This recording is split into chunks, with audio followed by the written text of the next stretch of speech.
So in the last lesson, we talked about Andrew Johnson and the difficulties he faced as being president and his shortcomings. In today's lesson, we'll be going forward a little bit farther into the next couple presidencies.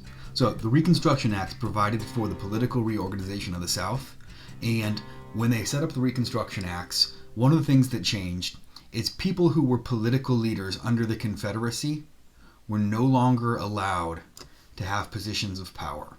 So if you were a senator or a representative before, during the Confederacy, during the Civil War, you weren't allowed to have that job anymore. If you remember, in the previous chapter, we talked about how they had to elect a mixture of white and black people going forward to run the government.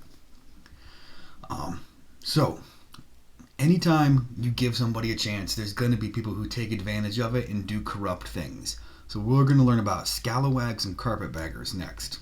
So in some states like South Carolina, what happened is these people who were no longer allowed to have power figured out a way to still get it and to manipulate people. What happened is these white people would manipulate African Americans, help them get elected into office, and basically use them like puppets, have them do their bidding and tell them what to do. And it wasn't very hard for them to do because many of these people were naive and they didn't know they were being manipulated. So the people who manipulated other people were called scalawags. Another group of people who were corrupt were called carpetbaggers. They were people from the north who came down south looking like they were going to do something good. People were coming down south to help rebuild, to set up schools, to set up hospitals, but carpetbaggers weren't really there doing the right thing. They were doing some shady stuff. Carpetbaggers were people who came down south making promises that they're going to fix things, and they basically end up using their positions they get through corrupt methods to steal money and get rich, and then peace out, head out of there.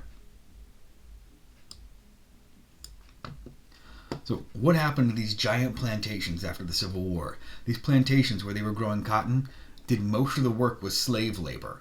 Now they're not allowed to have slaves anymore, so what's going to happen? So now they have to pay their workers. But the wages they're paying these workers, these former slaves, is not good at all. So the farmers are mad because they got to pay them something instead of nothing. And the workers are still not being treated fairly. They're not getting enough money to live on. So even though it's not slavery anymore, these plantation owners are still making a ton of money off of people who are desperate for work. Many of these large plantations were divided into smaller pieces in a practice called tenant farming.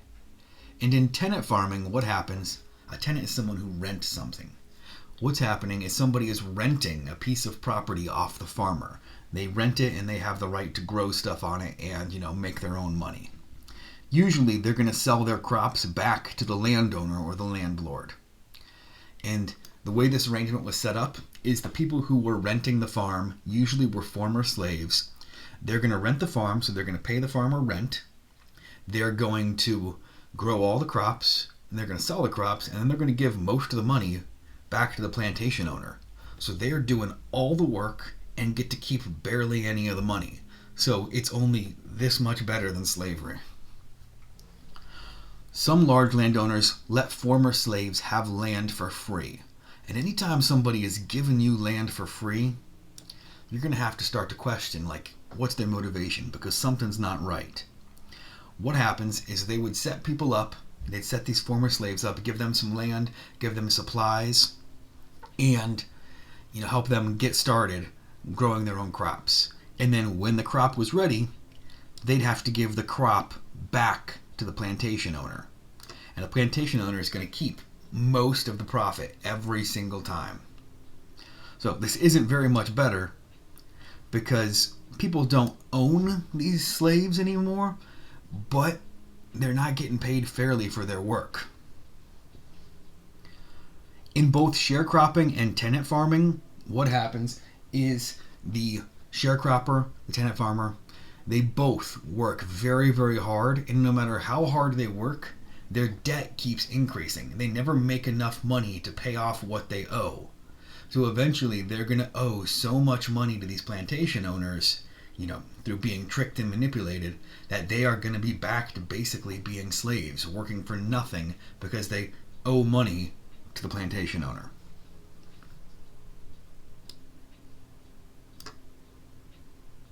So cotton was a major crop throughout the South, but things are going to change a little bit, especially since they can no longer use slave labor, and the South is going to start growing more useful crops, like pecans, peanuts, corn, wheat, things that people can use, for food and supplies, especially because the South is in shambles at the moment.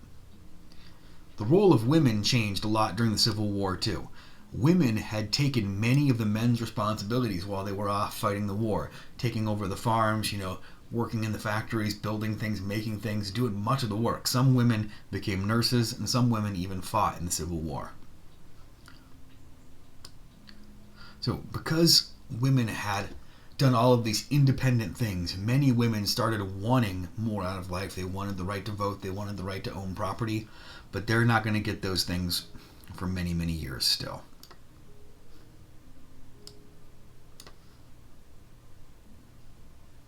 So what other changes happened then? In the South, they discovered iron ore, and iron ore is basically a rock with pieces of metal in it. And if you process it correctly, you can get the metal out and use the metal to make things. Birmingham, Alabama became a major steel producing center because of all the iron ore they found there. In other cities down south, they started cutting down trees, making lumber, and doing other things other than just plantations. They were realizing if you couldn't use slave labor, plantations didn't make very much sense anymore. Before the war, the South basically required nobody to go to school. So most people were either poor and lived on a farm and had to work, or they were rich because their family owned a plantation so they didn't have to go to school. That's going to change after the Civil War and during Reconstruction. And during Reconstruction, they started to require people to go to schools. But the schools were segregated, which means split by race. So there were schools for the white children and schools for the black children. So in February of 1870, the 15th Amendment got passed, and the 15th Amendment guaranteed the right to vote to all men. So, in America now, white men and black men can vote. All men who live in America, regardless of their race, Native American and multiple other races, all have the right to vote. Now, they technically have the right to vote, but that doesn't mean they're going to be allowed to do it, because people are going to find ways to stop them. So, all citizens except for women can vote, and people in the South don't want this.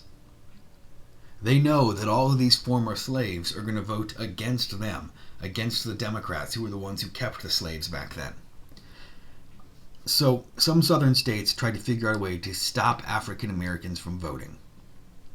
They started giving reading tests to African Americans before they could vote, and if they couldn't pass the reading test, they were not allowed to vote. And oftentimes these reading tests were graded unfairly, and very intelligent African American men would fail these tests because of how they were graded.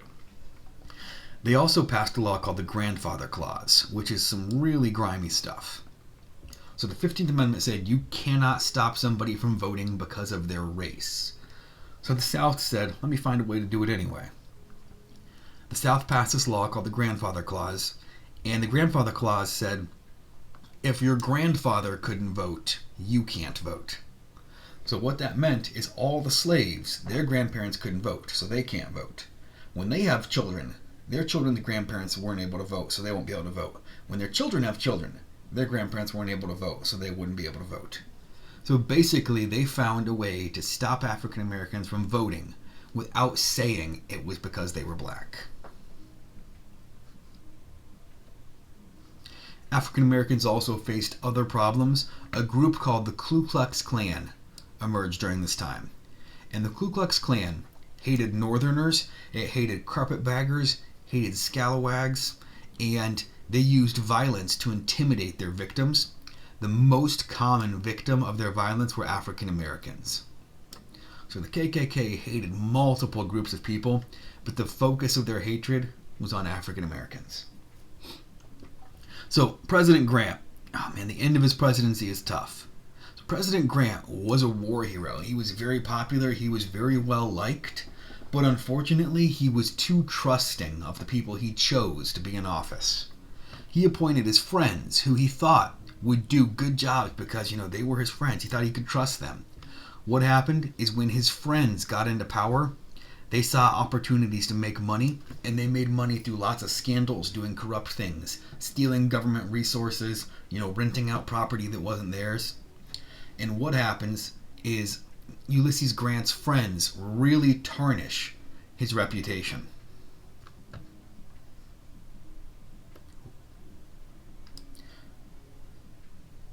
So Ulysses Grant gets reelected, but he's not as popular as he was the first time. And when he's reelected, the country goes into a depression. And a depression is when people are not making as much money as they previously were. Thousands of workers lost their job. Families have no money to buy food, and this depression lasts for more than 5 years. So a lot of people, since Ulysses Grant, and his friends are doing some corrupt stuff, they start to blame his entire team, the Republican Party, and they lose much of their support during this time period. So what's happening now? People in the North are tired of their taxes being so high because they are actually paying to help rebuild the South after the Civil War. People in the South are tired of the North being in their business.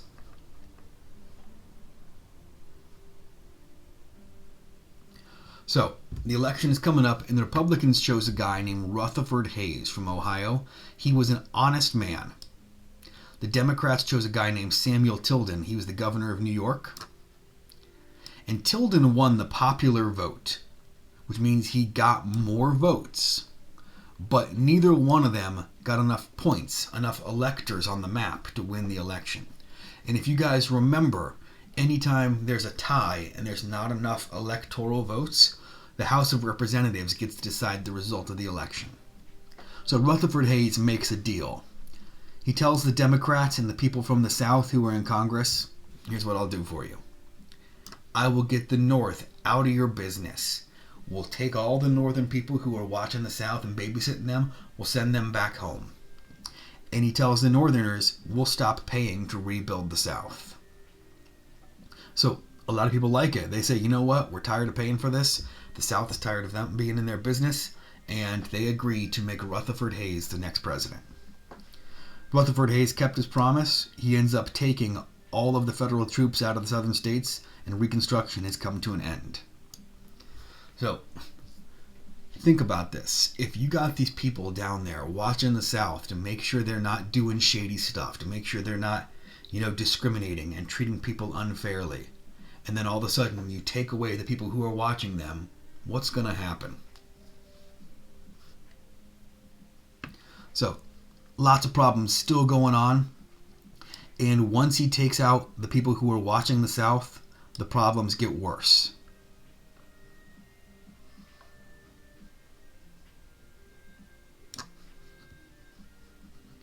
Now, African American voters are able to get a couple of people elected to help represent them, but they still face lots of discrimination down in the South. And there's many obstacles to them getting elected, the grandfather clause, and being prevented from voting in multiple different ways. So things were getting better, but we took a couple steps forward only to take a step back. In some states, the conditions were better for African Americans, but they weren't much better than they were before. People were struggling to make ends meet, they're struggling to make enough money to support their families, and they're not really that much better off. And they were expecting freedom and equality. Okay guys, so now I need you to go into Google Classroom and open up chapter 17, lesson 3 and 4.